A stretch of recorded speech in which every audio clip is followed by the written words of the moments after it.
All right, we are back in no short order with the second part of this initial period of free agency. Like I said, the first video was focusing on the initial wave and then the second wave leading into part of the deals on Monday.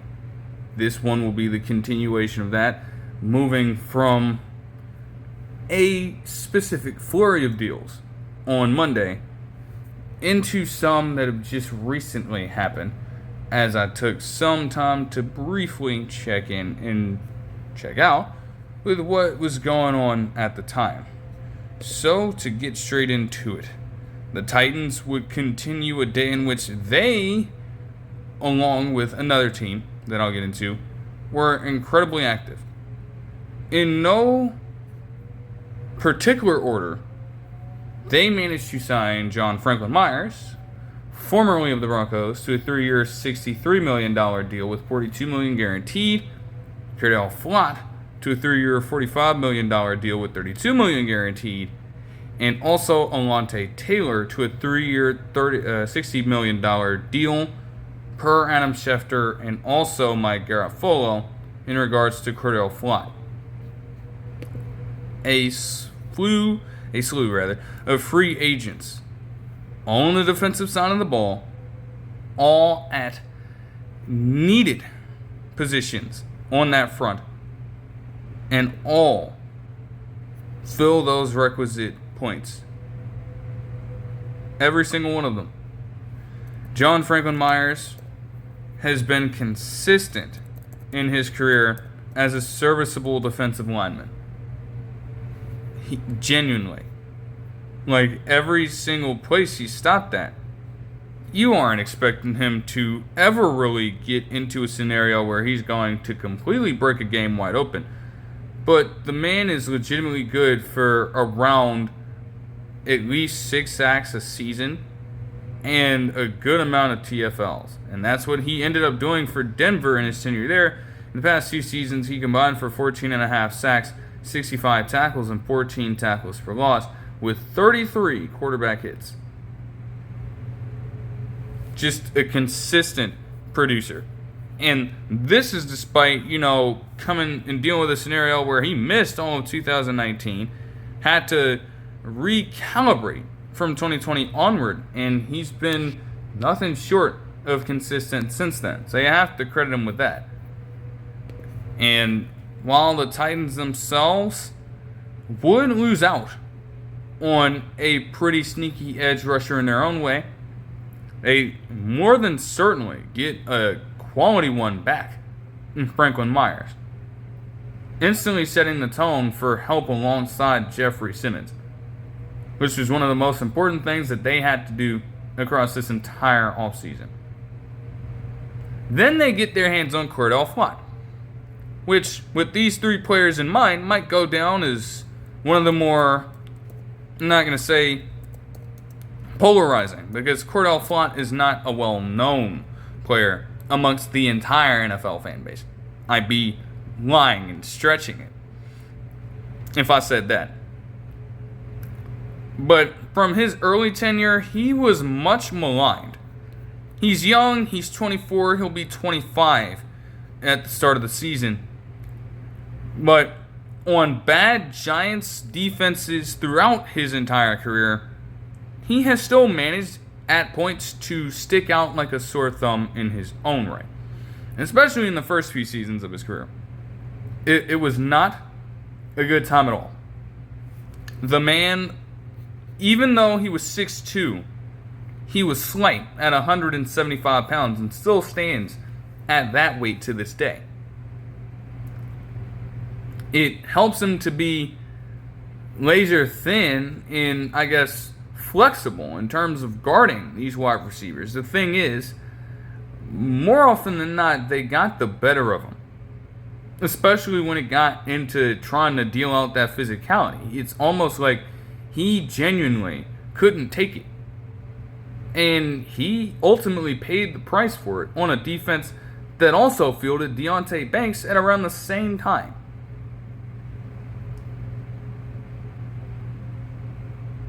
Yeah. the Giants at that point, it's like you don't really have incentive to do much of anything in terms of moving off of them. You still believed at this point that Cordell Flott could flourish into something. And you also didn't have to spend that high of a draft pick on him. So it's not like he cost a lot either, even with him being on a rookie deal. So Flott has been trying his hardest for the past couple of seasons to shake off that reputation as a player. And it hasn't been perfect. But one could say that last season is probably the closest he's gotten to that. He not only had another interception, he's had an interception each of the last 3 seasons. He had a forced fumble. He had 3 tackles for loss as well, a career high for him. But he also had 11 passes defense. And with some of those coming against teams like the Chiefs, for example, even though they would turn out to not be so great, to have him step into that role and absorb that contact a little bit, be willing to dish it out and play physical football, it started to garner a little more trust in that unit from him. And while it didn't end well regardless of that, he put enough on display to suggest that, hey, he is not going to be a pushover in this league. And no matter, if he stays with the Giants or if he goes elsewhere, you're going to get a guy somewhat reformed in Cordell Flott who can more than hold his own weight in guarding at least a top wide receiver in the game at any one point of time. So the Titans doing this and only guaranteeing them $32 million for what their cornerback situation has traditionally been, honestly, it's not the worst thing in the world. And Alontae Taylor positioned himself I think he said this, and this was then posted. He considered himself to be the best free agent corner on the market. Well, the Titans are now giving him a chance to prove it as a man who pretty much assumed that role in a way when Nate Hobbs left the team. And also, for that matter, Marshawn Lattimore as well. Last season, he put together a 2-interception, 11 pass deflection, and 2-sack campaign along with 7 tackles for loss and 83 overall.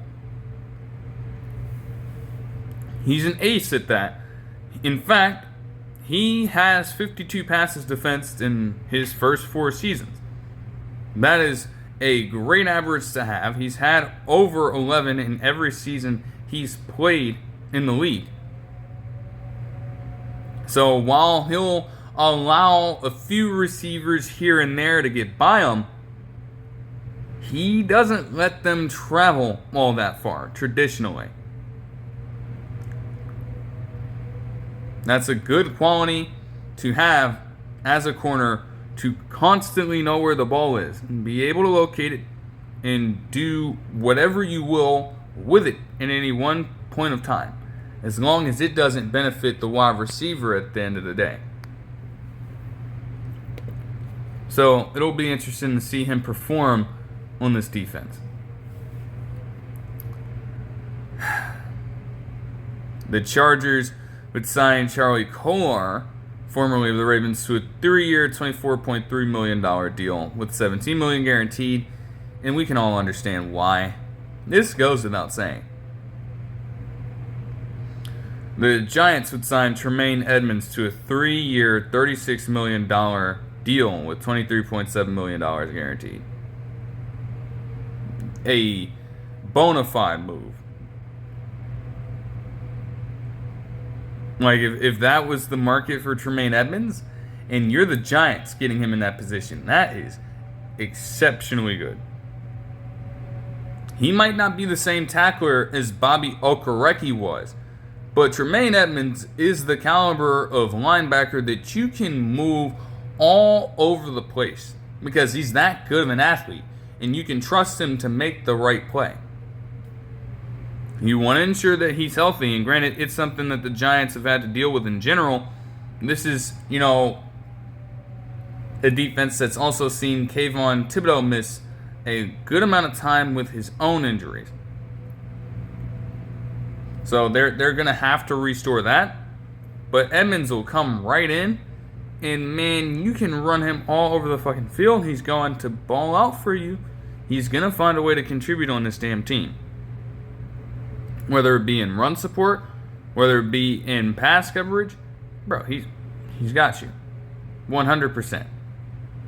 And to have that kind of athleticism in your front seven, along with guys like Kayvon Thibodeaux, and like Dexter Lawrence II, and like Brian Burns, that is scary fucking good. Truly. Speaking of a former Titan, the Colts, per Jordan Schultz, would sign Arden Key to a 2-year, $20 million deal. He's consistently been a player who's known for being more serviceable and stars in his role, quite frankly.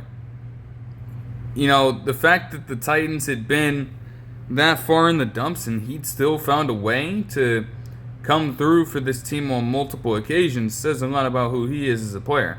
And with Indianapolis being able to swing this deal for him, that only guarantees him $11 million, they're not asking him to come right in and, I guess, be the leading edge rusher on the team. They're asking him to do everything that he can do to coach up those younger guys taking on this responsibility and usher them into starting caliber positions themselves. Laiatu Latu last season, for example, looking at the Colts, he obviously took a massive step forward. This is just crazy to consider. The man went from, having an okay rookie season to putting up 8.5 sacks, 3 interceptions, 5 pass deflections, a forced fumble, and 45 tackles with 12 for loss in 2025. Now, again, Latu's a little bit older, so that might make a little bit of sense, but man, that kind of progression from him, and then you're also trying to ensure that JT Tuimoloau eventually comes along. He's not there yet. He's still got to work on getting himself into a state where his repetition increases. He'll be 23 entering the season, and in his rookie year, he played. He didn't get a lot of reps, and he did not generate a single sack at all. Pressure rate is probably low for him at that point. And again, when you're not seeing the field that much, it's going to be hard to truly carve out any sort of impact. But, if he can take the time to develop properly, that's another person who's going to tremendously flow within this defensive system. So I think Arden Key is in a position to influence all of that, and maybe then some. Looking at him, he'd been around the league for quite some time, and he is now going to enter the season at 30 years old. He'll be 30 on May 3rd. Not necessarily the most world-breaking numbers, and his overall percentage of conversion in terms of run support was a bit poorer than it usually has been. But you are still, again, even if Arden Key is like your third or fourth edge rusher, compared to some other systems, that's a quality type of player to have in that scenario. And you are more than willing to accept that if it means that he is able to, again, get those younger fellas on the right track. That's really what this boils down to. The Bengals would sign Brian Cook to a 3-year, $40.25 million deal. If this is all they do, I don't think I'm a fan of this. Now, yes, I was looking through, I was seeing that, okay, there's a connection because Brian Cook went to the University of Cincinnati, and he is a hometown kid of Cincinnati, Ohio, through and through. If the opportunity opened for him to come back and return, you'd best believe he was open to it. So from that standpoint, it's like, okay, I can see where you're coming from with that. At the same time, you need so much more on defense that it's like, if that is all you're settling for and you don't pair him up with anybody else at all, that's going to be a problem. 100%. The Broncos would re-sign J.K. Dobbins. The Falcons would sign Cameron Thomas to a 1-year, $3 million deal.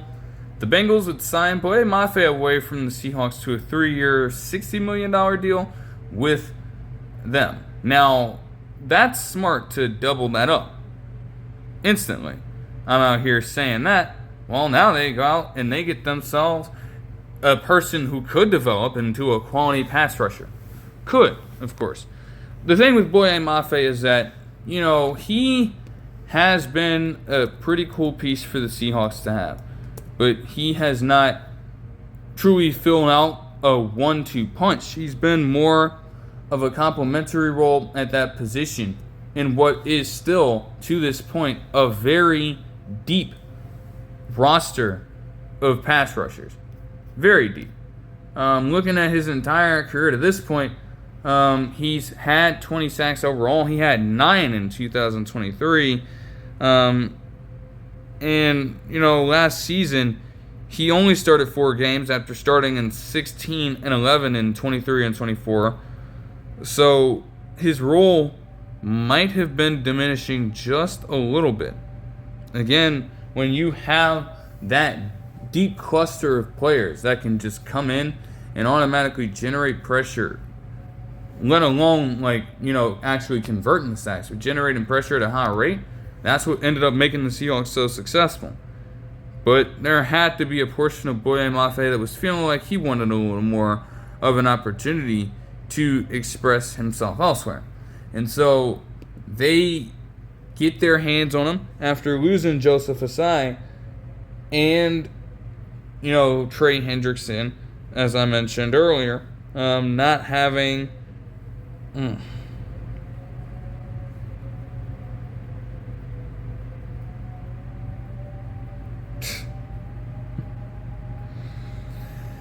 Man,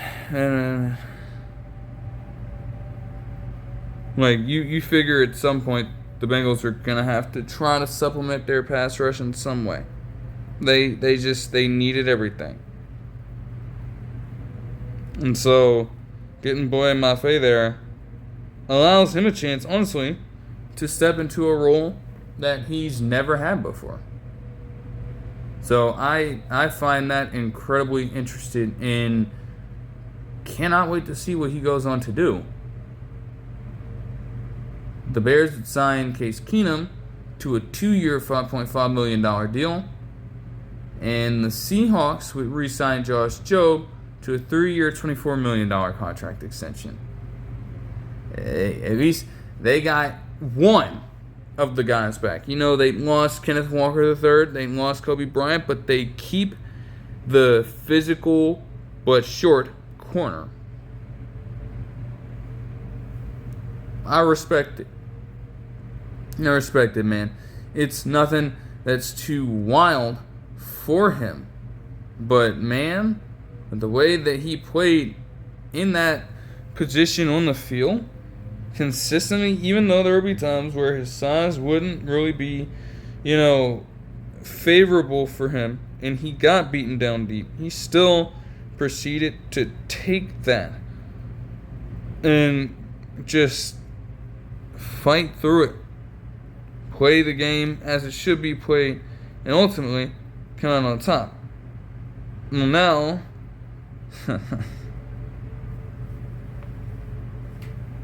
Hey, I ain't gonna lie. If I'm Chicago,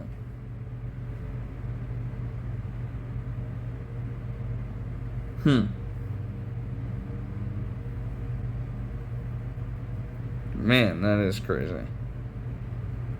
Definitely a tremendous move to have there.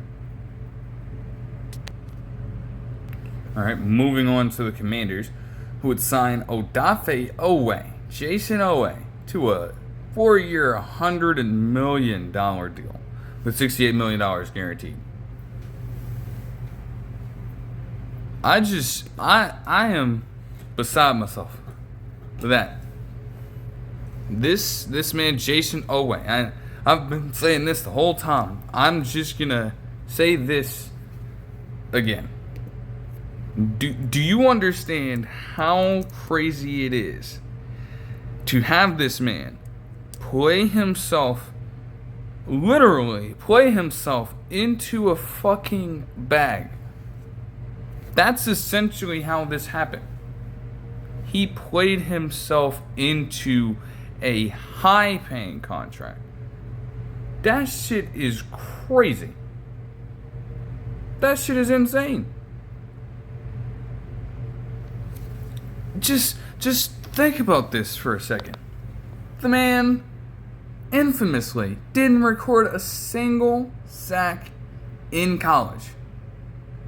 And it had been held against him for quite some time.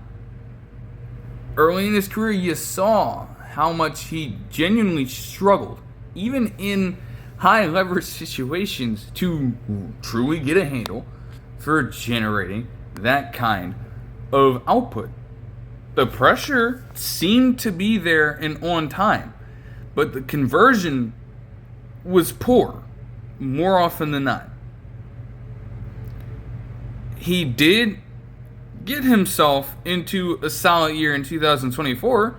He reached 10 for the first time, had a forced fumble, and started in around 10 games while having 9 tackles for loss and 39 tackles overall.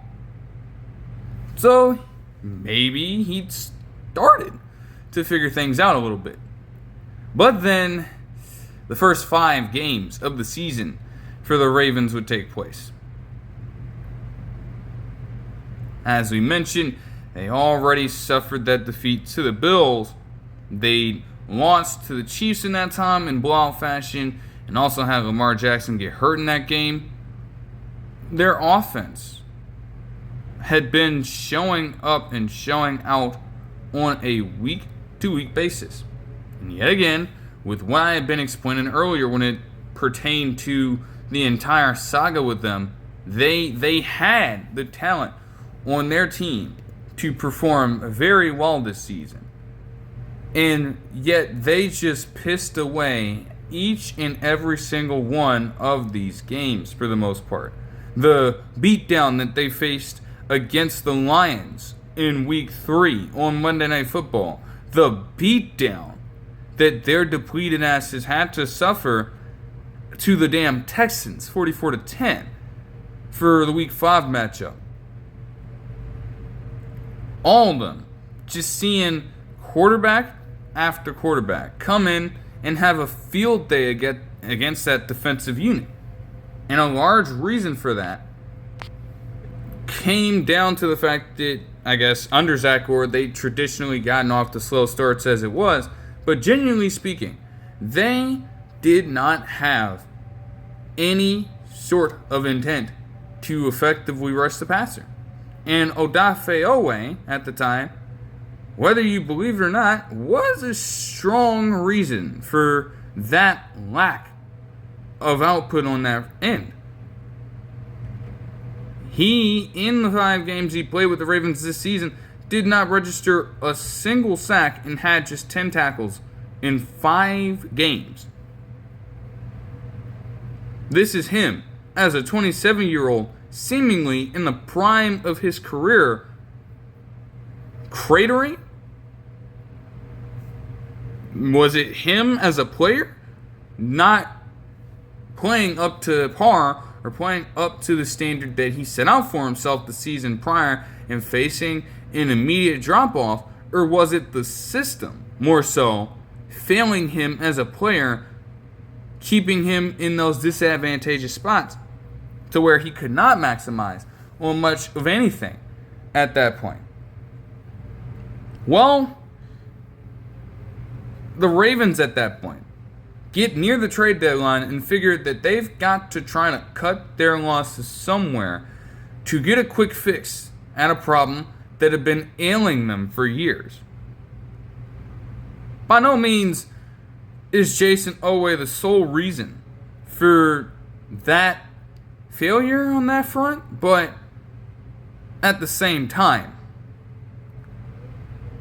I think he was a result of the Ravens truly just being content with what they had for whatever reason. And they couldn't afford to be in a situation when they were trying to contend for a title. They'd hit a 1-4 record through their first 5. Their defense had truly been one of the overall worst in the league. They gave themselves no choice but to try to pivot out of this, find a way to weasel out of this entire situation and get themselves somebody desirable at that position. So they decided to move on from Jason Oweh and send him over to the Chargers. And all of a sudden, on a defensive system that was far better under Jesse Minter at the time, a switch flipped. And he was consistently producing for them. In the 12 games that he had, he reached 7.5 sacks, 28 tackles, and 8 tackles for loss, along with 13 quarterback hits in just a half season and some change with this Chargers team. It was not looking so promising for Jason Oweh to start out the year. I mean, with that kind of, production, he was probably teetering to being out of the league entirely, damn near. And with Tom, with that exposure to what a quality scheme looks like from Minter's perspective, he played himself into a triple digit and I guess 9-figure deal. That is crazy.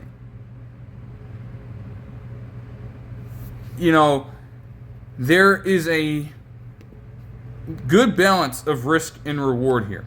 Genuinely. Because you have seen him at his worst, and you've also seen him turn it around rather quickly. This could go a number of different ways for the Commanders. Either way, they get a little bit younger at the edge rusher position. Again, understanding that guys like Von Miller are on their way out of the door. You've got to get younger at that position, and that's an interesting way to do so as the man comes back to the DMV. Meanwhile, the Falcons would sign Tua Tagovailoa to a vet minimum 1-year deal. Now again, I'd already explained in the first video as to how everything transpired for Tua Tagovailoa and why the Dolphins even put themselves in this position in the first place. But with them owing him all that money, they don't have to, restrict themselves with having him on the roster anymore. For Tagovailoa himself, there's still going to be a market out there for him somewhat. And any team that would pick him up is going to be getting somebody who's incredibly cheap. I think this veteran minimum contract was around $1 to $2 million. Meanwhile, the Dolphins have to encounter $99 million overall across the next 2 years. Like, this is as good of a rental as you can probably ask for in a situation like this. This is a very special circumstance. And for Tagovailoa, understanding that, he'd already displayed that he was eager to move elsewhere. And he chose Atlanta.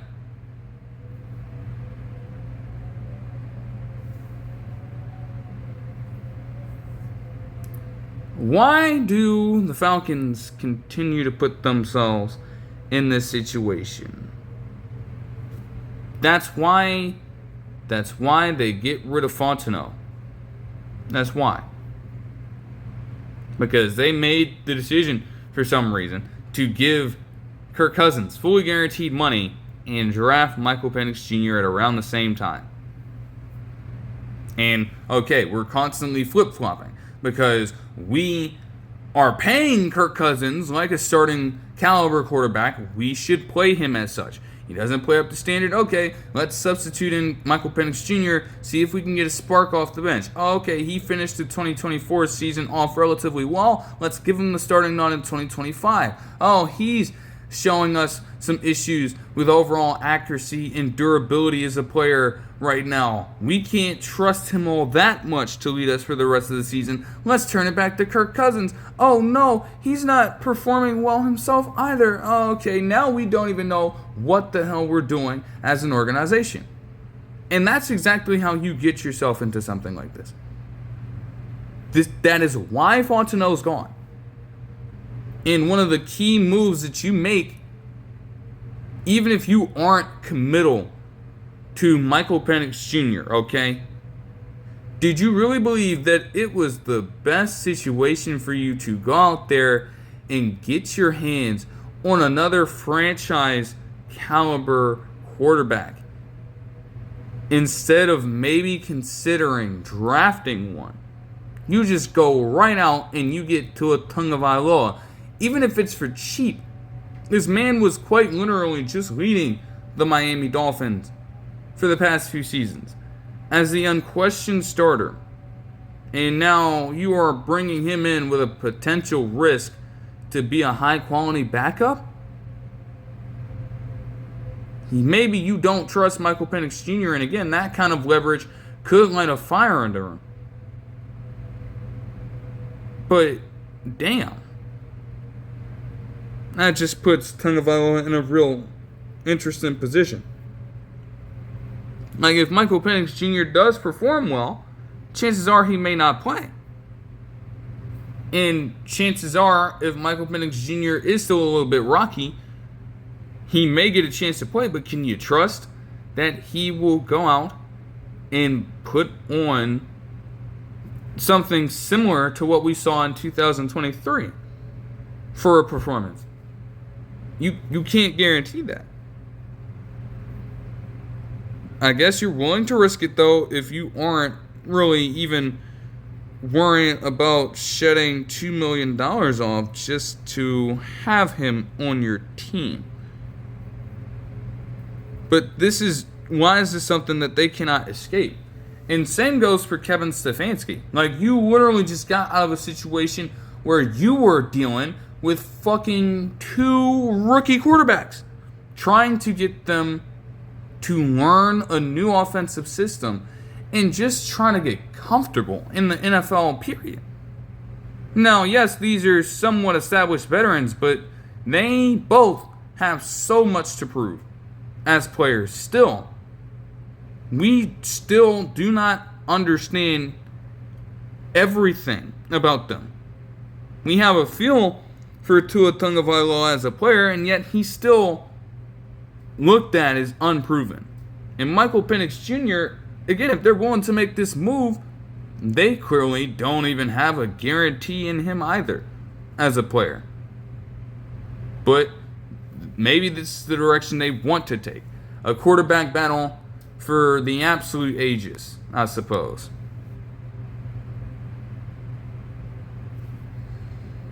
Like, I thought Stefanski was over this shit already. Now he comes back into another system where he has to deal with this again. It's fucking wild, man. The Giants would sign Jermaine Illuminor to a 3-year, $39 million deal with $26 million guaranteed. Per Jordan Schultz, the Bills would sign former Falcons cornerback D. Alford to a 3-year, $21 million contract extension with $10 million guaranteed. I think it's a smart deal for them to try to start rebuilding their cornerback room. They're gonna have to. They may want to look towards the draft for it. Getting D. Alford here isn't half bad. He is definitely a corner that I've not thought was genuinely good, but in a few games last season, he did showcase that, hey, there is a chance for him to turn around his entire reputation and become a bankable cornerback in the league. And the Bills are willing to take on that risk just as well. Because at the very least, you get a corner who's going to produce relatively well for you for cheap. Far cheaper than a person like Taron Johnson was, even if his talent was undeniable. Even if the skill and the fit was undeniable. The Cardinals had signed Gardner Minshew to a 1-year, $8 million deal.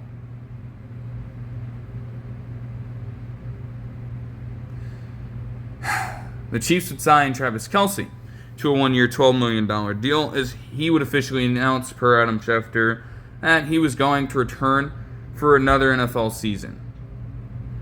It's not long-term, but it's a loyalty deal in every sense of the word. If this is a moment where it is still truly Travis Kelce's last, and he's still considering that, you still want to treat him in the best way you can, because he has done wonders for that Chiefs organization, especially in just the last 7 years as a player. And it's interesting to just hear about that story from Kelce's perspective when looking at it. Because the man, he had been labeled as a troublemaker and immature coming out of the draft. And, hadn't really carved out a starting role for himself very early in his career. He's one of those players that, we look at the past few years and we see just how much he dominated at his position. The man was a bit of a late bloomer. He hadn't really established into that elite territory up until he started nearing his 30s. Like, you talk about a player's game aging, like fine wine, to understand that he progressed from that state early in his career and turned out to be one of the best tight ends in the NFL, point blank period. Literally, from 2015 on, at the age of 26 and forward, even though I think his 2025 campaign was up for debate, he's been a Pro Bowler and at the very least, one of the best tight ends in the league, point blank period. This peak in between 2019 and 2023 even, from 30 to 34 years old, doing that in the regular season, being a consistent weapon, probably the top weapon on the outside for this Chiefs team, and also being a killer in the playoffs. It's just not something that you may see replicated, frankly, ever again from any tight end, regardless of others coming in that might have more talent than Travis Kelce did when he once entered the NFL. So you gotta give him the respect there. The Raiders would be another team that continued to get active, because they would sign, firstly, two of the top free agent linebackers in both Quay Walker from the Packers at a 3-year, $40.5 million contract, in Nakobe Dean at a 3-year, $36 million contract.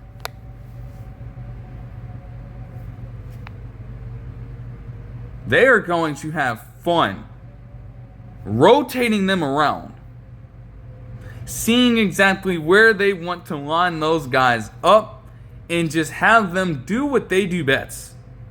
Nakobe Dean has been a lethal blitzer from the linebacker position for years now, and I definitely saw that come to form in 2025.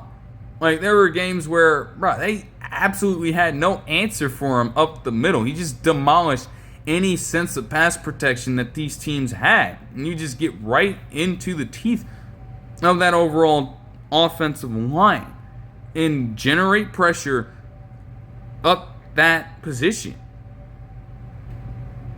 He still was no slouch in any coverage situation either, and that's with him playing alongside Zach Bond doing that last season.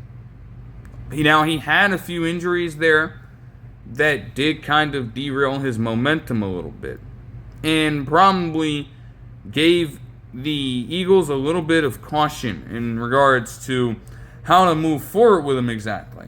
But this is still, when he is a healthy player, a truly damn good linebacker. You can't expect anything less from the Georgia man. He'll be 26 on December 13th, so he's young as hell, and he already contributed to a Super Bowl with this team. Already appeared in another, I should say. Again, when healthy, he is great. But yeah, the Eagles, between him missing 12 games in 2023 and also 7 games last season due to injury, it didn't help him. I think 2024 is a good model of just what he can do when he is available. The man finished 17th in Comeback Player of the Year voting and had 128 tackles with 9 tackles for loss and also 3 sacks, 2 fumble recoveries, a forced fumble, and 4 pass deflections, along with his first and only career interception. Just truly a physical beast. Even if you want to say that, oh, okay, 5'11", 231, the height might make him a little undersized. You think he gives a shit about that? No. And you know what? If you do think that that is a concern, what the hell are we going to do as the Raiders? We're going to pair him alongside a man in Quay Walker who stands at 6'4", 241.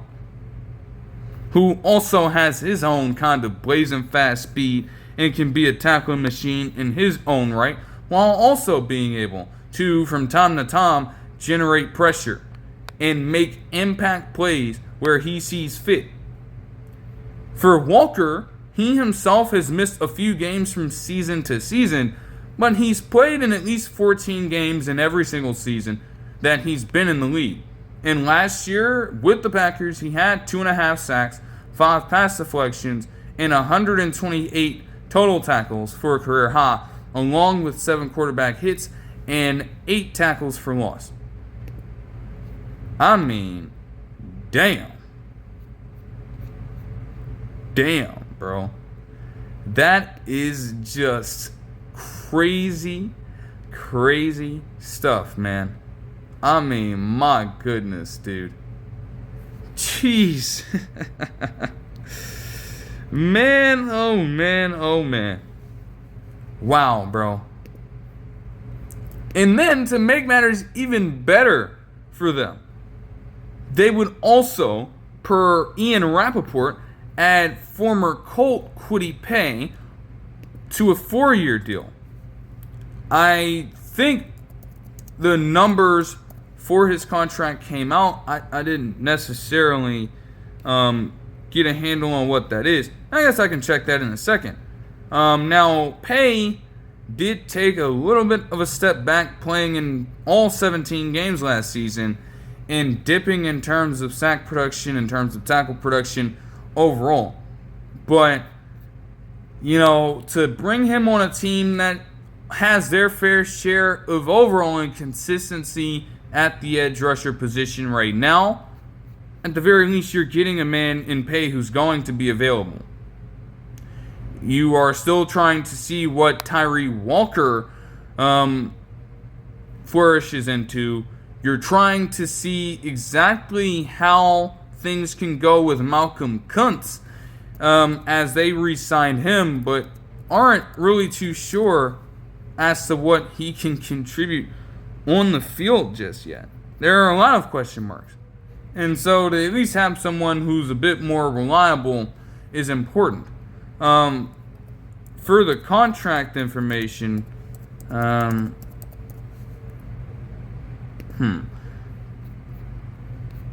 he signed a 3-year, $48 million deal. Not really half bad in that situation. Just fucking cooking. Moving on to the move of all moves. Oh, man. I was relieved hearing about this as a Seahawks fan. Because, again, as I'd mentioned in the first video, as I'd mentioned at times in this one, man, they were losing players left and right. It was getting drastic out here, dude. And through it all, there were rumblings around there that, hey, they were going to lose even more players, including one Rashid Shaheed. And you know what they said yesterday? Hell no. Rashid Shaheed is coming back on a 3-year, $51 million contract extension. Now, yes, for a player who hasn't really been heralded as a true wide receiver overall in the NFL, it could seem like an overpay to some people. But those guys, those critics, I would say you don't understand the wonders that he put on display for this football team after the trade deadline last year. The fact that the Seahawks virtually traded away nothing of value that they really cared about for Shaheed, to then have him come in instantly and serve as a game-breaking playmaker. Like, I'm telling you, dude, yes, Kenneth Walker III performed well throughout the year. And yes, the defense was fucking elite. To the point where they could compare themselves to the Legion of Boom, and not many people batted an eye. But as I said before, if not for what he put together in that Week 16 matchup against the damn Rams, if he doesn't get that punt return touchdown right after they get the stop on the Rams side of the field, and after the second Sam Darnold interception in that game, if that doesn't happen, that could have changed the entire course of the season. In those contributions, him instantly getting a reverse sweep to go for a big chunk of yards down the field after that single-handedly turned everything around in that game, and may have very well gone on to change the course of their season. They don't host the playoffs. They don't have the Super Bowl run through Seattle because that game was for the fucking 1 seed. And he came up as one of the newly acquired players to get that shit done. That's what he did for this team and then some. It can seem like a lot of money, but $17 million a year for a man who came in at the trade deadline on an expiring contract and instantly did enough to help them reach the Super Bowl and be a seminal part of it. Yeah, you got to get paid. Yeah, they have to keep him around. And he wanted to stick around. He wanted to. This was a mutual thing.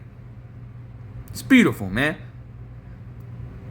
Gotta love that, man. It was looking rough there for a second, but that is a great player to keep around, genuinely. The Panthers signed Kenny Pickett to a 1-year deal worth up to $7.5 million.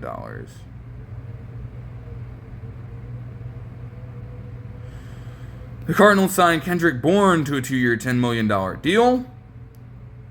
What does that mean for Greg Dortch? What does that mean for Michael Wilson?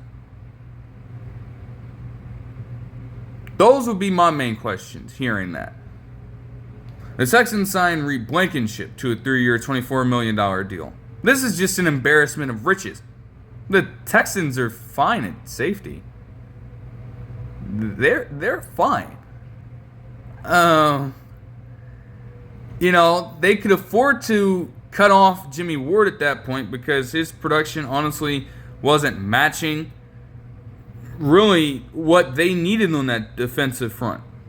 They were stronger overall. It was probably the weakest link they had. And a bit older compared to some of their other players. Not to mention some of the off-the-field stuff that he was dealing with throughout the year. It's just like, they didn't need him around anymore.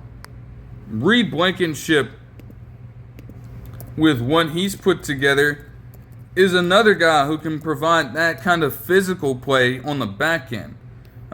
His man coverage is a little weak, quite frankly. Probably excels better in zone. You got to leave that man-to-man shit up to Jalen Petre. And that's probably how they won it. But he's fairly young. He'll enter at 27 years old. Recently just turned 27. And he's going to help them fortify that back end a lot. Like, again, they already have very few weak links on that defense. And it's going to be hard for them to really dial back in terms of regression at all. And a move like that just makes them stronger, even at that particular position. Like, that's kind of crazy. The Cardinals would sign Isaac Seumalo to a 3-year, $31.5 million deal. It's probably a bigger loss for the Steelers, in my opinion.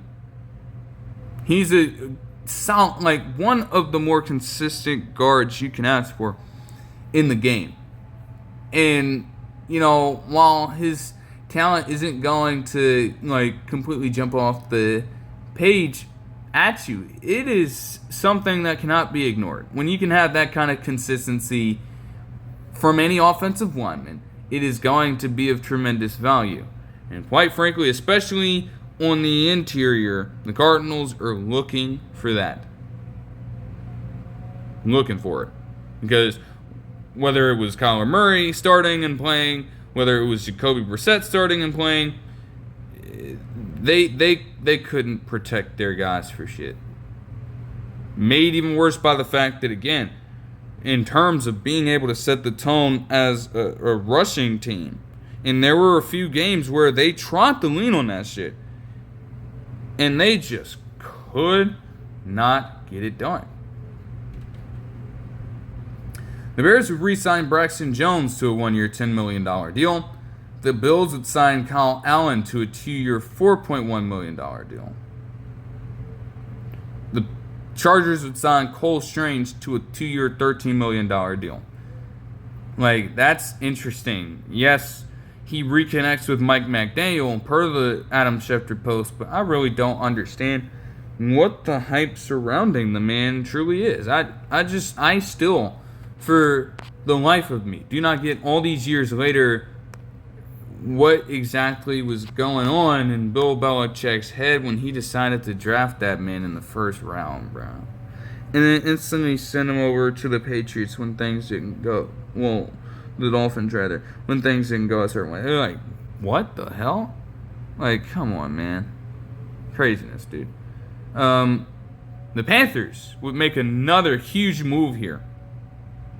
Because, yes, you'd heard about Quay Walker and Nakobe Dean as free agent linebackers on the market for this cycle. And they're going to dominate a lot of the headlines, naturally. I mean, especially with Dean being on a Super Bowl team. His contributions are definitely going to have a lot of merit, hold up. around the horn in terms of general coverage and, rumors into teams looking into him and everything like that. But there were just as many for Devin Lloyd. Now, the Cowboys, again, as I stated before, they'd initially been rumored to be going after him. And if we believe that Dean were 1 and 2 up there in terms of free agent linebackers, well, Devin Lloyd wasn't too far behind either of them. The man himself had a career year. He'd always been a solid prospect coming out of Utah, but things didn't really come into a head until this season for him. He absolutely elevated his play. Now, yes, in terms of overall tackles, he might have taken a step back, but he was giving you production everywhere. Between coming up with 1.5 sacks and 10 pressures, by far a career high in terms of quarterback hits, I should say.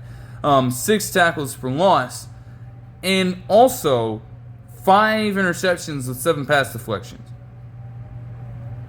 He consistently, before the season, given them at least 110 tackles in his first 3 years as a player. And so you figured that, yes, even as he entered as a 24-year-old rookie, the production was immediate. And you knew at some point that the bag was going to be thrown his way. Like, this is a man working on somewhere around he was drafted in the first round, but his contract was so damn small compared to what his market value was projecting him to be bargained for at this point of time. It was crazy. To go from that small of a deal, looking at Devin Lloyd's overall, 4 years and $12 million, moving on from 3 per year and performing at that level of play, to then getting yourself $15 million with the Panthers is huge for Devin Lloyd.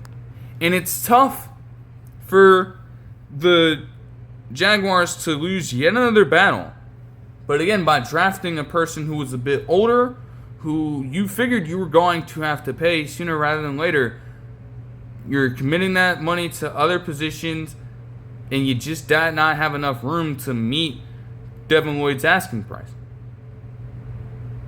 Now, they still have Foyesade look on there, as far as I know to this point. But still, to have another player alongside him who can roam all over the field, that is invaluable. And I don't think it's going to be easy for them to bounce back from something like that. But for the Panthers, hey, man. Oh my goodness. Because let's go back to their depth chart again. He is an automatic upgrade at the linebacker position. Automatically. I mean, you went from having Trevin Wallace, Bam Martin-Scott, Isaiah Simmons, Jacoby Windman, Maema Jongmeda, and Claudin Cherilus take over that mantle, sometimes at the middle linebacker position, tirelessly. And even Christian Roseboom was there last season playing at that position. You get a guy who you know is not going to be challenged at that position. As an inside linebacker, as a true middle presence, a field general of epic proportions, he's going to come in there and do his job. Now it's about filling out the rest of this. Because even with Lloyd being there, these guys still are going to get reps. And I don't think I trust that a whole lot, to be quite honest with you. But between getting Devin Lloyd and Phillips, they've got the work to do and put in, but they are starting. You're seeing them. They're beginning to start to fill out this front seven a little more. Give Derek Brown some support to tap into truly being a run support beast like he always has been. Build a pass rush around him. If he manages to miss a tackle somehow, you ain't getting past that. But okay, we have help at the second level now that we can rely upon. And he can give you a little bit of everything. The Steelers would sign Rico Donnell to a 2-year, $12.25 million deal after losing Kenneth Gainwell, and still retaining Jalen Warren, which is the right move. It's the right move. Rico Donnell brings a little more size to the equation here. Like Kenneth Gainwell, obviously, with Aaron Rodgers being there and relying a lot on checkdowns, he served them very well as a receiving specialist out of the backfield. That much is true. Rico Donnell can do a little bit of the same thing. And the Panthers definitely utilize that themselves. Now, again, different scenario, but same kind of context. Bryce Young being a little younger and maybe not having the same kind of arm was, very predicated on trying to get short, quick reads himself. And so there will be games where he's just going to rely on dumping it down to Rico Donnell and hoping that something happens out of the backfield. And, Donnell, the numbers won't tell you the full story. Because while he did contribute to 1,373 total yards and 7 total touchdowns, both career highs, there were short game spurts where he quite literally turned into one of the single best running backs of all time in terms of a game-to-game output. And I feel like, to put yourself in that position, no, he may not necessarily be a number one running back, but at the same time, to know that you have a truly dynamic player in your hands who can, at a moment's notice, have back-to-back games where he accounts for more than 230 yards from scrimmage is just absolutely insane. Doing that against both the Dolphins and, ironically, the Cowboys in back-to-back weeks. Again, he did not truly recapture that again, but he consistently gave them some solid change of pace alongside Chuba Hubbard as he would return to the lineup and try to get himself asserted into that offense. And he can definitely do the same thing to fit the Steelers' identity. Like, that is just that kind of physical play, along with how the Steelers want to operate as a team still, even with all of this going down. That's a good matchup, honestly. And I can't blame him for making this decision. The Chiefs would sign Oweh away from the Ravens to a 3-year, $24.75 million deal with $15 million guaranteed.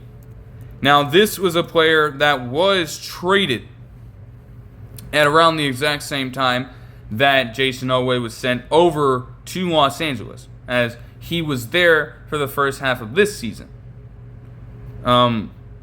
With him, again, I'm saying, that was the straw that broke the camel's back for you, Eric DeCosta. This is the player that you lost and finally decided, oh, hey, we're just going to nix the Max Crosby trade. Again, if you're trying to commit to making that move, fuck that nigga, man.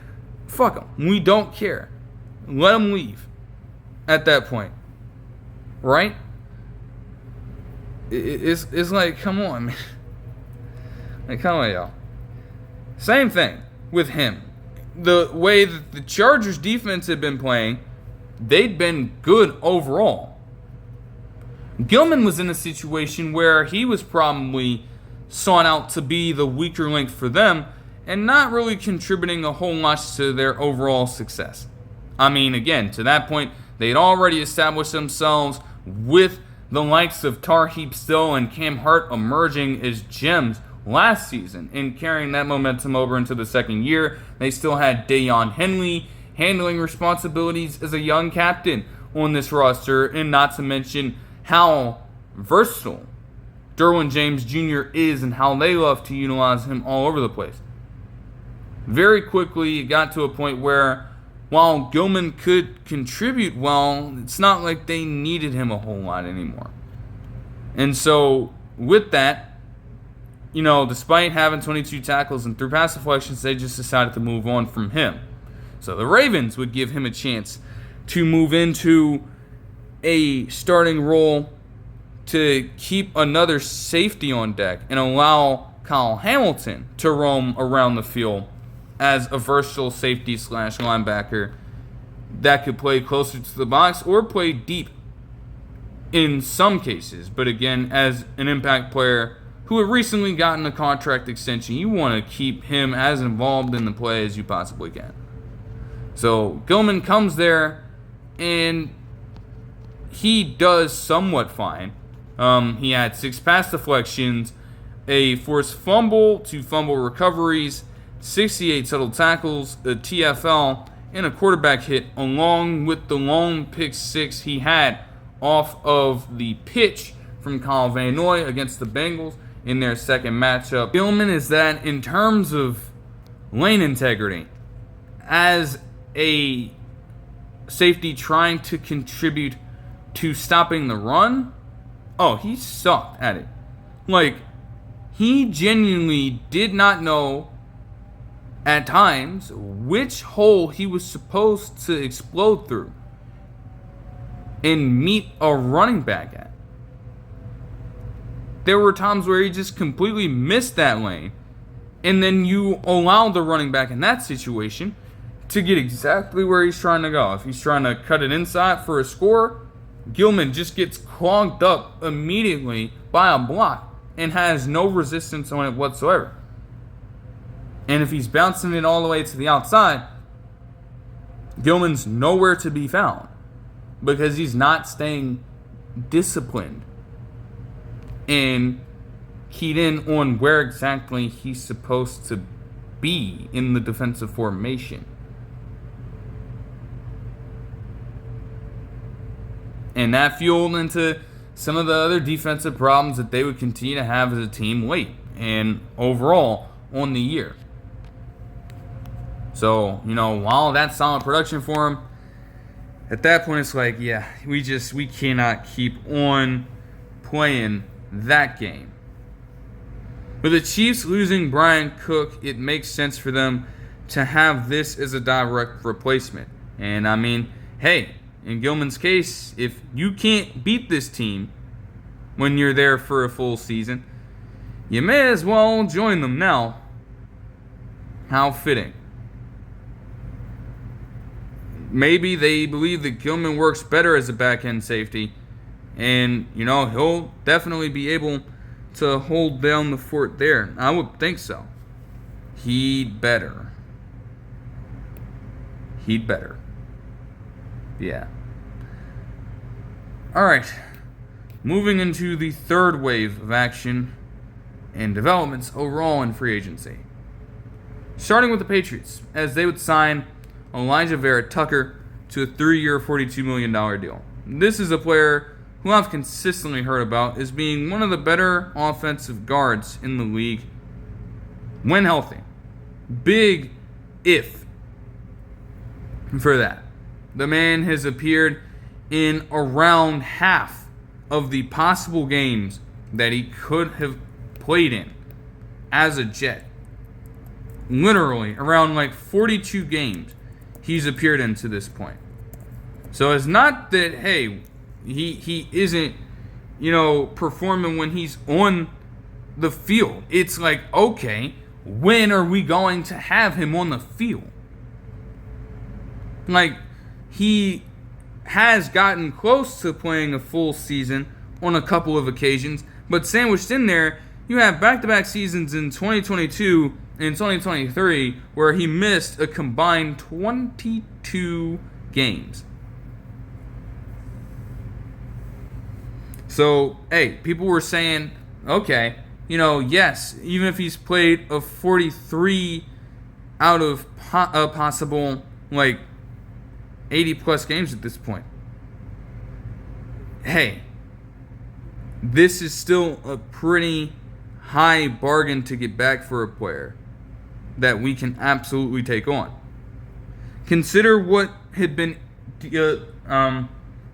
I guess not the Achilles heel, but a major problem for the Patriots across the entire postseason, quite frankly. You had both of Will Campbell and Jarrett Wilson being rookies lined up alongside each other. And with defenses seeing that, they just zoned in onto trying to figure out where number 69 and where number 66 were. And whatever side of the line those guys were on, they were just going to go all in and attack them. And it culminated in Drake May getting sacked a record 20 times in a single postseason. He passed up Joe Burrow of all quarterbacks in that specific realm. That is not a history or not a historical stat that you want to become a part of and now lead as a player. He bears just as much responsibility of that as the lack of protection does. And so at that point, you have to get creative because you'd already aced the free agency cycle last year. And the Patriots to this point, they hadn't done too much because why would they need to if they did so well with those acquisitions last year? The time may come about to where you're going to lose some of your guys this season, but as long as you retain a good amount and you can still come up with precision moves, you are going to keep yourself in contention. And this is a precision move. They gotta hope that Elijah Vera-Tucker is going to ease into his healthiest stretch of his career, quite frankly. And that is definitely asking a lot. I mean, quite literally. You have him play in at least 15 games in 2024 and 2021, his rookie season. But then again, he missed those 22 games in between 22 and 23, and he missed all of last year due to injury, which definitely set the Jets back. And you, again, saw how badly their offensive line performed as a result of it, with having to depend on a rookie tackle and a second-year tackle to try to keep edge rushers at bay on the outside, with one of literally the worst passing attacks you will ever see live.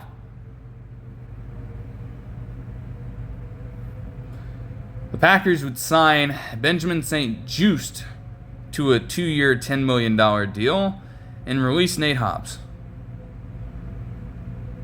Do you know how crazy that shit sounds? Again, Nate Hobbs, I thought he was going to be such a steal for them, man. I thought he was going to be so good for them. And we don't even really see him on the field all that much. He's reduced to a rotational piece and a non-starter.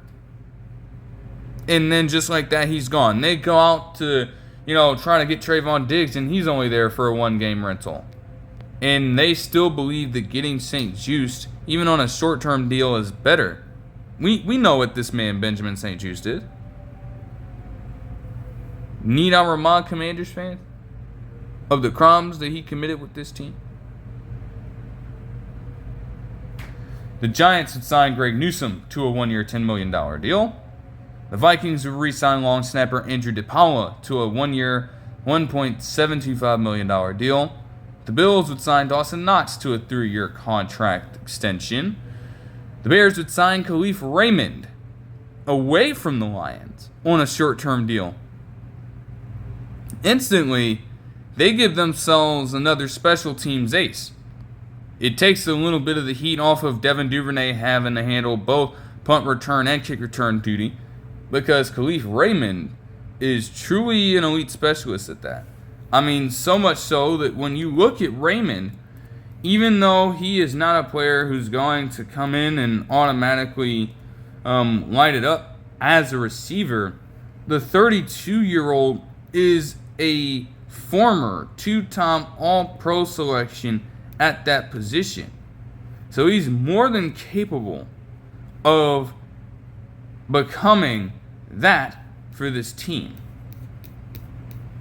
Like, that is just insane. He is the active leader in returns, in return yards amongst all current players when it comes to punt returns. And is also not half bad in kick returns at all, with 3 total touchdowns in his career. So that's a nice punch to have. And, in a Ben Johnson offense, there are going to be some cases where he can deliver at the wide receiver position in very special circumstances. And so that's not going to be a problem for him to try to incorporate him at times into this offense. The Lions would sign Isaiah Pacheco to a 1-year deal. It's pretty damn interesting. For one, that would be the answer in regards to what exactly they do with Isaiah Pacheco. Yeah, we're going to choose Kareem Hunt over you. Huh. Oh, wow. But in all seriousness, the Lions, man, I said it initially. I took my own words out of my own mouth, quite frankly. Like, Pacheco comes into this with an already short, slight Jahmyr Gibbs, and so that could be a little interesting as a rushing duo, but at the same time, this just recently worked with DeAndre Swift and Kyle Munningai, and the Lions themselves were witnesses to that. Now again, Gibbs is going to handle most of the responsibility. Like, they're not going to be as balanced as the Bears were with their attack, but at the very least, that Isaiah Pacheco, with the way that he runs, the style that he plays with, man, he's going to give you that energy burst that you need to relieve Gibbs of a burden and pressure if you need it at that point. Like, it's a very short-term deal, but man, that is definitely solid. The Dolphins would sign Zane Gonzalez to a 1-year contract.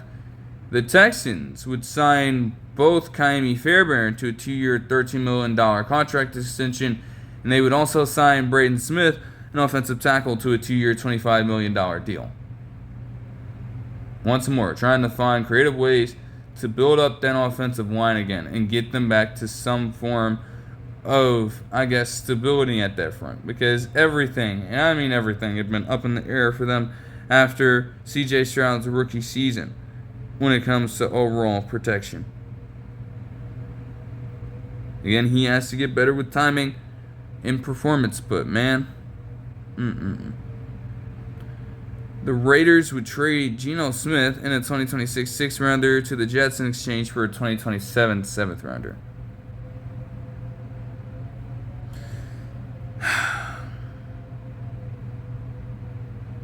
Wow. Who would have thought?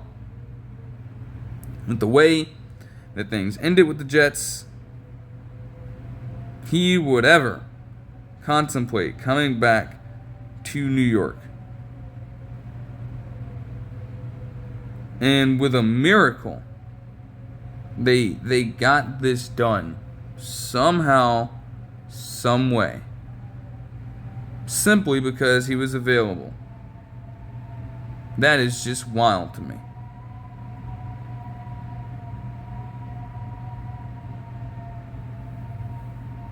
Man, Geno Smith was obviously going through a rough year last year himself. He tied for the league. In fact, actually, I think he was at 16 interceptions. So, in all honesty, he might now have had the league lead for interceptions. Yeah, 17. Led the NFL. it was a shaky season. Like, there were games where he dead ass struggled to reach 200 yards passing. And in terms of accuracy, it was okay, but having that and then seeing the depth of these passes travel completely crater and fall below even 5 yards at a time. Like, there was literally a fucking game where I think this was the Thursday Night Football game against the damn Broncos, where he failed to even pass the ball 10 yards down the field. He couldn't do it at all. Even with the wind being a factor, nothing converted. Same thing, same story with a matchup against the Chargers in the later stretch of the season. I can find the specific week. Let me see. Because this game as well, he struggled once more to let the ball travel down the field. Yes, like 14-31 loss to them in week 12. Where, like, week 13 technically. Like, he tried to put up some garbage time numbers, but by that point, the Chargers defense had been shutting him down so badly that he did not register a single completion on passes with 10 or more air yards traveled down the field. So it's like, damn. That's what we're going to consistently get out of Geno Smith right now? Yikes. And with the Raiders understanding that their next guy, is probably in this draft, they didn't feel the need to keep around Geno Smith anymore. Initially, they were just going to let him walk. But I guess in being able to get any kind of draft capital, any kind of anything for him, especially after paying him a 2-year, essentially $75 million deal, worth up to $85 million dollars if he hit his incentives, you got to come away with something, and I guess they do. The Jets are really trying to lean on him again in 2026. It's crazy.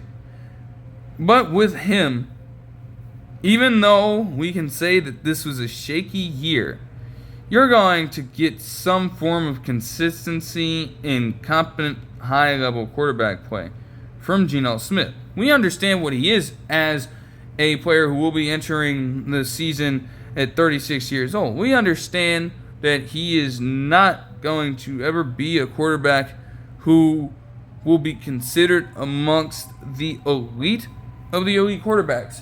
But at the very least, at this stage in his career, he can serve as a bridge quarterback for the Jets to then, depending on how they perform, take one in the next draft. Because while I think that they'd be considering looking for a few maybe in this draft, the talent is not even remotely the same from, season to season. Like next year, 2027, when it comes to the quarterbacks, bro, it's going to be incredibly fucking stacked. So they're probably willing to take their chances then than settle for something absolutely piss poor now. And that includes the existing play that they had at that position between the likes of Justin Fields and Brady Cook. Legitimately. They had to, even if the standard was set low, they had to upgrade from that in time because there was just no way they could replicate something like that again. It just could not happen.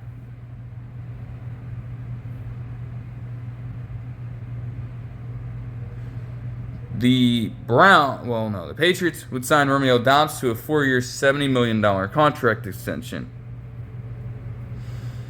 Now, with him, it gives him a chance for an expanded role. The thing with the Packers is that he had consistently played well in his spot. 2 moments where he might even emerge, or seemingly emerge, as the main receiver on the team. But their system never allowed for that to happen. And so he was left, trying to do all that he could without any real shift in his role.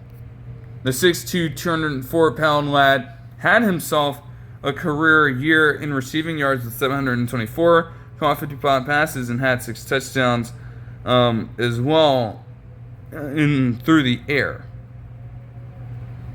Like, it could be a massive jump, but with Stephon Diggs out, and you having Kayshon Boutte on the other side, Doubs has a chance to assert himself as an X receiver. It's in his hands now. And,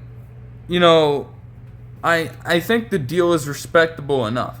By no means is he considered an upper echelon receiver in the NFL, but he has been someone who has performed consistently well. And, you can call the Patriots cheap for it, but they're trying to get ahead of the curve here. They're trying to get ahead of it. It might have been the right time for them to go after a wide receiver too. They'd been rumored for the longest when he was still a hot commodity to go get Brandon Ayuk. Well, he probably would have cost them a lot more money, and you're also dealing with his injury history.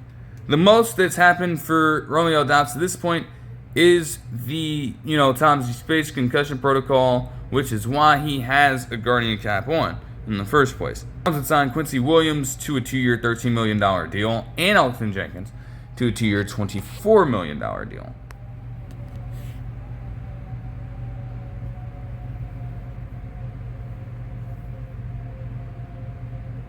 How do the Ravens miss out on getting Elgton Jenkins there? Like, that was par for the course. You lost Linderbaum, okay, you live with it, you move on. I genuinely didn't understand why the Packers released Elgton Jenkins, and that's a good interior presence to have at the center position, and they still don't get their hands on him. The Jets had signed Nahshon Wright to a short-term deal. The Giants had signed Jason Sanders to a 2-year deal, giving him a new home and giving them a kicker who is mostly healthy and mostly reliable when healthy. Because, Gano, for example, Makatamne, they just...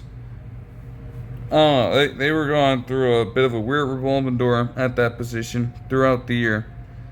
The Saints had signed Caden Ellis to a 3-year, $33 million deal, and the Lions had signed Malcolm Rodriguez to a 1-year deal.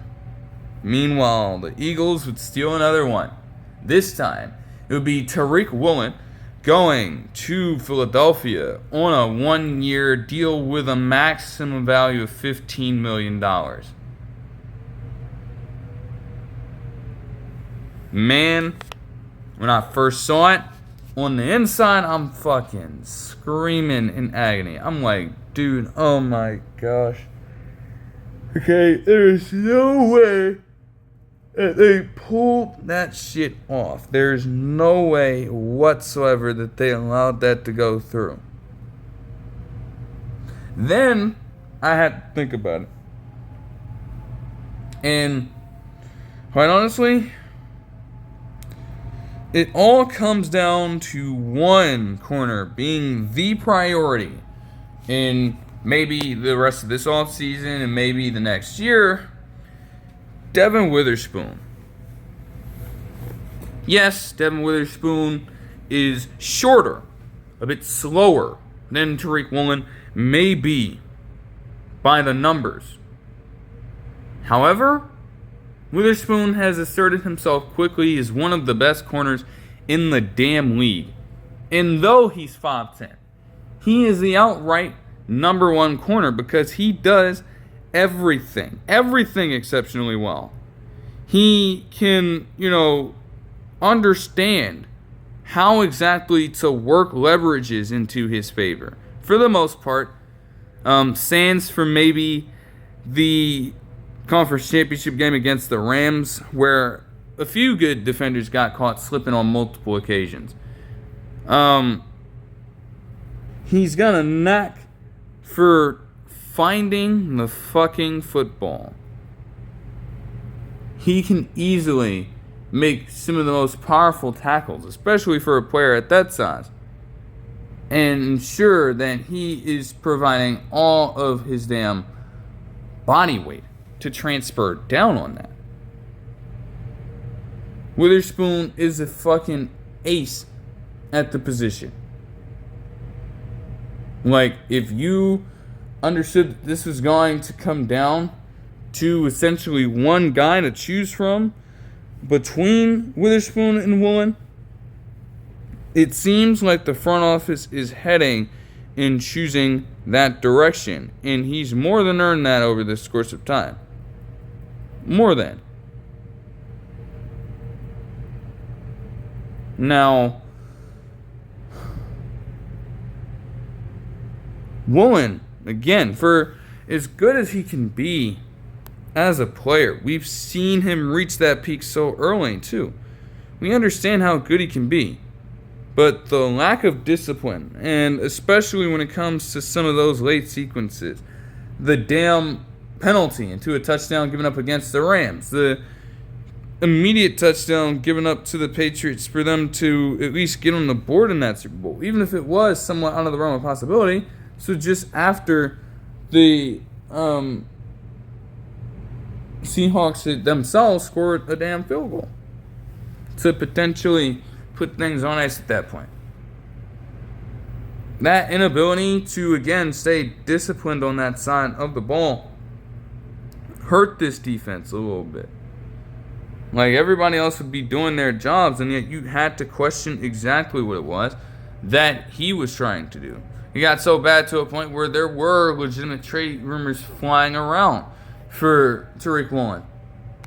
Namely, a team like the Steelers, especially at the trade deadline, they were pursuing him, but no offer fell through, and thank goodness that he was still able to contribute to a Super Bowl championship. But man, my goodness. Okay. The Texans would trade a 2028 6th rounder and 7th rounder to the Saints in exchange for Kyle Kroger, a 2028 6th rounder and 7th rounder. The Titans would sign Jordan Elliott to a 2-year, $18 million deal. The Commanders would sign Shaheed to a 3-year, $24.75 million deal. And again, the Commanders themselves have a quite of options to select from as well entering this draft. Immediately, you still don't know whether or not Bobby Wagner is returning as a player. And so you have to do what you can to try to fill that void. Shaheed might not be the most wanted, admitted signing, but hey, okay. The Giants would be the third team to get a would get a Raven for the third time, rather, with Pat Ricard going there. The Steelers would re-sign Cam Hayward to a $32.25 million deal with at least $16 million guaranteed. And this is like weird. This keeps flip-flopping. Like, I'm seeing on the report 1 second that they are talking about a 1-year deal. Then you get into other areas and they're talking about this being a 2-year deal. I'm genuinely not sure what is up with that. That's just strange to me, but I digress. It's a good signing, though, for our man in Cam Hayward, who, again, has given so much to that team and who expresses mostly loyalty towards all those guys he shares the locker room with and gives back, of course. The Eagles re-signed Grant Calcaterra. Matt Snell has passed away at the age of 84. The Commanders had signed Kayvon Chason earlier this morning to feed into part of the rest of this third wave. And I think Kayvon Chason's story is pretty interesting too. Like, real stuff. This man, for ages, especially when he was with Jacksonville, was considered to be a mega bust, because the man, if you remember, had a massive amount of hype coming out of the NFL draft in 2020. Now, this man, dude, after everyone got, just like sick and tired, really, in Jacksonville of taking a chance on him, he started to rotate around for a little bit. It's always tough to be a younger player being asked to, assume a completely different role on a new team that you aren't even familiar with. Like, he called Jacksonville home for 4 years and it never contributed more than 2 sacks before. Then he starts this one, and you can tell that something is in the air for him. He's playing at a much better, fashion than he ever has, really, as a player. And so, when I see that, him getting 31 tackles, 10 tackles for loss, a career high, 7.5 sacks, career high, and a fumble recovery along with a scoop 6, that is tremendous work. So the Commanders, although these moves may not be the most flashy, they double dip on edge rushing talents that are at a younger age and a little bit cheaper of a contract. And if,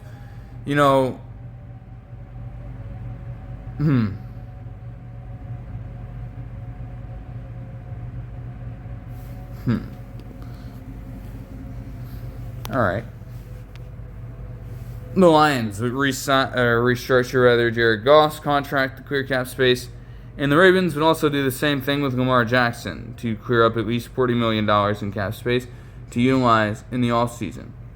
Oh, y'all could have just done that already. Now we want to do it. Now that everything has stopped temporarily. Okay. Sure, man. The Colts would re-sign Daniel Jones to a 2-year, $88 million deal worth up to $100 million, making that transition tag essentially a quick placeholder to try to see if they could reach an agreement on a price, which it appears as though they ended up doing. And the Dolphins would sign KJ Britt to a 1-year deal, I should say. But that'll do it for this video. I hope you guys enjoyed the video, and I'll see you guys in the next one. Peace.